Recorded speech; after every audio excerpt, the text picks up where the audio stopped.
আসসালামু আলাইকুম। আমার সামনে যে গাছটি দেখতে পাচ্ছেন এইগুলো হচ্ছে লটকনের চারা। ওনার নাম হচ্ছে জমির চাচা। হ্যাঁ, এইগুলো একটা লটকনের চারা। এখানে কিন্তু গ্রাফটিং করা হচ্ছে, মানে জাত বদল করা হচ্ছে। জাত এই বদল। গাছ চারাটা আপনি একটু গ্রাফটিং করে আমার দেখান তো আচ্ছা, ঠিক কিভাবে আছে। করেন।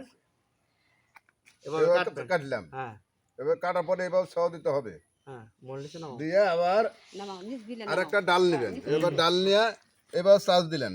চাষ দিয়া এবার চাষ দিলেন। দিয়ে এই মাথা পাতলা হলেও হ্যাঁ হ্যাঁ হ্যাঁ, এই সাইড আঁকানাগুলো এই সাইড বিলে আর এই সাইড আঁকানা ওই সাইড বিলে। ওই সাইড বললেন হ্যাঁ, নাকি? হ্যাঁ হ্যাঁ আচ্ছা। এরকম কাগজ একটা হাতে করে নিয়ে হ্যাঁ। এই জায়গাতে আড়াইটা পেঁয়াজ দিবেন। আড়াইটা?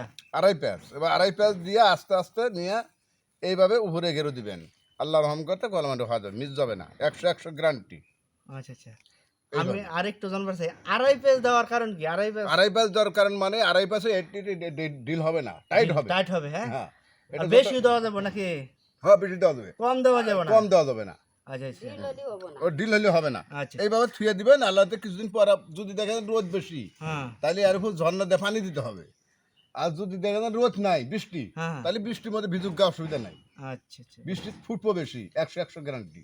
আপনার বাড়ি তো বগুড়া না? আমার বাড়ি বগুড়া জেলা, ও আচ্ছা। থানা শেরপুর, গ্রাম মইপুর জামতলা, ও আচ্ছা। ইউনিয়ন গাড়ি দাও। অনেক দূর আর কি।